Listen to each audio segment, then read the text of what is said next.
बहुत ही गौरव से परिपूर्ण ये रेवेन्यू ऑफिस का ये हॉल जहां पर हम कैरियर काउंसलिंग के लिए एकत्र हुए हैं।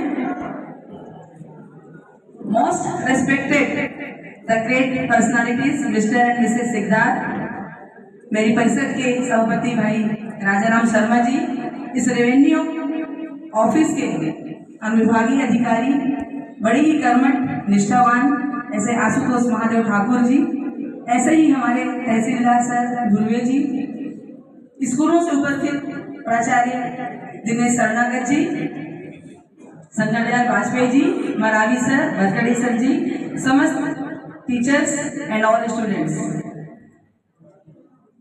मैं जब से यहाँ पर आई हूँ बहुत ही गौरव का महसूस हो रहा है मुझे। क्योंकि ऐसी जो ग्रेट पर्सनालिटीज हमारे बीच उपस्थित हैं, मैं उनकी बातों को बहुत ध्यान से सुन रही थी और बहुत कुछ मैंने ऑब्जर्व किया है।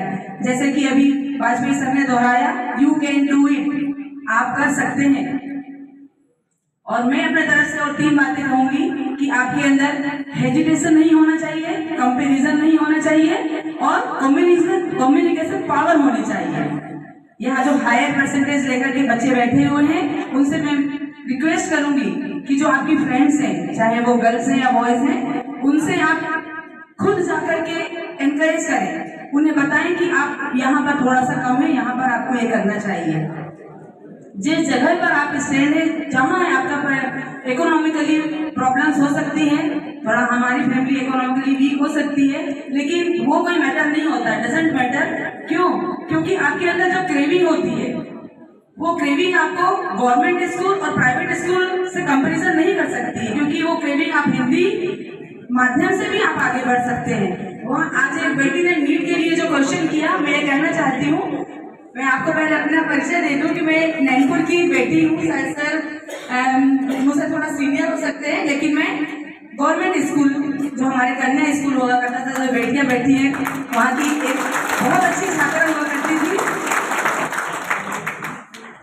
उसका एक कारण था कि पहले जो हमारे शिक्षक शिक्षिकाएं और आज भी जो मैं यहाँ भर भर करके शिक्षकों के अंदर देख रही हूँ कि अपने बच्चों को संस्कार और जो नियम कानून अनुशासन सिखाते हैं, वैसे ही हमारे शिक्षक शिक्षिकाओं ने हमें बहुत आगे रखा। हमारी भावनाओं को समझकर, भले ही हम मिडिल क्लास फैमिली से आते थे, लेकिन हमारे अंदर जो उन्होंने क्षमता देखी, पढ़ाई की, तो हमें उन्होंने आगे बढ़ाया। मैं अपने बारे में थोड़ा सा ही बताना चाहूंगी कि मैंने नैनपुर से ही हिंदी विद्यालय से पढ़ाई की है, बायो की स्टूडेंट रही हूँ मैं, और हिंदी माध्यम भी हमारा पढ़ाई होता था। लेकिन मैं आज चौहान सर को याद करूंगी, जिन्होंने हमें इंग्लिश पढ़ाया था, और हम स्कूल में ही इंग्लिश में, जैसा कि हमारे जो हम इंग्लिश टॉक कर पाते हैं, वो होता है टेंस, वर्ब्स, प्रीपोजिशंस। तो टेंस में हमें इतना अच्छा सर ने पढ़ाया कि हमें बुक के अंदर से वो बोलते थे, बताइए ये कौन सा टेंस है, प्रेजेंट है, पास्ट है, फ्यूचर है, उसके कौन से पार्ट्स हैं 4 में से। तो हम स्कूल में ही बहुत अच्छा मेरा इंग्लिश हो गया था। लेकिन जब मैंने होम साइंस कॉलेज में पढ़ाई की जाकर के 3 इयर्स कोर्स ग्रेजुएशन किया, तो वहाँ पर सारे लेक्चर इंग्लिश में होते थे। मैं सिर्फ इसलिए बताना चाह रही हूँ, थोड़ा सा समय लूंगी, कि हिंदी माध्यम को आप ऐसा ना ले, आप संस्कृत में भी आगे बढ़ सकते हैं। ऐसा ना सोचे कि आपको इंग्लिश नहीं आती, और आजकल तो इंग्लिश कंपलसरी कर दिया गया है सरकारी स्कूलों में भी, हिंदी स्कूलों में भी। तो आप ऐसा ना सोचे, बहुत सारे लिंक्स हैं, बहुत सारे यूट्यूब, जैसे अभी हमें नीलकंठ जी ने बताया, या गूगल में आप सर्च करें, आपको नीट का पूरी पढ़ाई निकल के आ जाएगी। आप पढ़ नहीं पाएंगे, इतना सारा आपको मटेरियल मिल जाएगा आयता। यहाँ पर आशुतोष ठाकुर जी बैठे हैं, निश्चित ही मैं कह सकती हूँ कि बहुत सारी प्रॉब्लम को उन्होंने फेस किया होगा। मैं आपको बताना चाहूंगी, मैंने भी MPPSC प्रीलिम्स दिया है, पहले भी मैं बताया उत्कृष्ट विद्यालय में भी कलेक्टर महोदय के सामने, और PMT भी मैंने फर्स्ट ईयर में ही क्लियर कर लिया था, लेकिन मैं अफोर्ड नहीं कर रही थी फीस और डोनेशन, तो मैं पीछे रह गई थी। जैसे जैसे मैंने ग्रेजुएशन किया, और शायद मुझे सोशल एक्टिविस्ट बनकर आप लोगों का सेवा करने का अवसर मिलना था, ये अपॉर्चुनिटी भी मेरे लिए बहुत अच्छा है। आज में जब लोग मेरे पास आते हैं, कोई काम मैं अच्छे से कर पाती हूँ, जहाँ मेरे परिषद के भाई राजाराम शर्मा जी से प्रेरणा लेकर, उनकी सलाह से, सभी के लोगों से मिलकर के और CMO के माध्यम से मैं काम कर पाती हूँ, तो मुझे बहुत अच्छा लगता है। मेरी फैमिली के बारे में अगर बताऊँ तो मोस्टली मेरी फैमिली के मेडिकल सेक्टर में है। मेरी सिस्टर ANS है दिल्ली में, और एक बात और मैं यहाँ बताना चाहूंगी कि मेरे भाई और मेरे भाभी दोनों नहीं है, लेकिन उनके 3 बच्चे इतने होनहार हैं कि एक बेटा उनका ऑडिट ऑफिसर चेन्नई में था, रिसेंटली वो दिल्ली में गया हुआ है, उनकी बेटी नर्सिंग ऑफिसर है, और तीसरा बेटा अभी भी प्रिपरेशन कर रहा है। बताने का तात्पर्य ये है कि उन लोगों ने भी बहुत सारे प्रॉब्लम्स फेस किए हैं, जिनके मम्मी पापा नहीं होंगे, आप समझ सकते हैं कि क्या क्या उनके सामने आता रहा होगा। क्योंकि मैं यहीं की बेटी हूँ, जब मैं संडे के दिन, यहाँ ज्योति में टीचर हुआ करती थी, मैं संडे जब मैं स्कूल जाती थी तो वो बच्चे मुझे पढ़ते हुए दिखते थे, और मेरी मम्मी को पैरालाइज थी मेरी मम्मी, तो उन्होंने उनका टाइम टेबल फिक्स कर रखा था। मैं आप लोगों को ये बताना चाहती हूँ कि सबसे पहले तो आप अपनी पढ़ाई का टाइम टेबल फिक्स करें। आप किसी और फील्ड में जा सकते हैं, बिल्कुल जा सकते हैं, लेकिन जैसा मैडम ने कहा कि एजुकेशन बहुत जरूरी है, पढ़ाई बहुत जरूरी है। जब आप पढ़ाई का टाइम टेबल बना लेते हैं और आप जब पढ़ाई में पूर्ण हो चुके हैं, बहुत अच्छा आपको लग रहा है कि मैं ये भी कर सकती हूँ, ये फॉर्मूला सॉल्व कर सकती हूँ, ये मैथ्स कर सकती हूँ, या नीट के क्वेश्चन सॉल्व कर सकती हूँ, तो नेक्स्ट फील्ड में जाने के लिए, जैसा दीक्षित बेटी ने पूछा, बिल्कुल आप कर सकते हैं। आपके गार्जियन इसलिए कहते हैं ऐसा क्योंकि ये दोनों चीज को करने के साथ साथ आप अपना ख्याल नहीं रखते होंगे, आप खाने पे ध्यान नहीं देते होंगे, क्योंकि मेरी बेटी है, मैं भी ये सब समझ सकती हूँ, इसलिए वो चिंतित होते हैं कि मेरी बेटी पढ़ भी रही है, खेल भी रही है, कैसे होगा, कैसे कर पाएगी। तो निश्चित ही खासकर बेटियों को बहुत सारे प्रॉब्लम्स फेस करने होते हैं, तो मम्मी को खाने पीने में बिल्कुल तंग न करें, तो आप पढ़ाई के साथ और भी अन्य विधाओं में आ सकते हैं।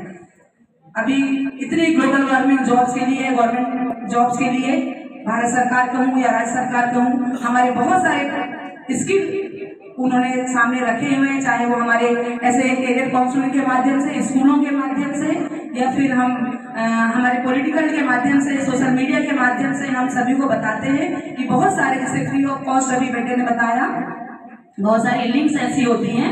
तो जॉब के तो एक मंशा रखी है ही, लेकिन साथ साथ बहुत सारे ऐसे कहना चाहिए स्किल है, या बहुत सारी ऐसी ट्रेनिंग्स है, जैसे मैं कुकिंग भी कहूंगी, सिलाई भी कहूंगी, ब्यूटिशियन भी कहूंगी, गार्डनिंग कहूंगी, ड्राइंग पेंटिंग कहूंगी, बहुत सारे ऐसे फील्ड हैं जहां पर आप अभी से भी काम करके कुछ अपना इकोनॉमिकली स्ट्रॉन्ग कर सकते हैं अपने आप को।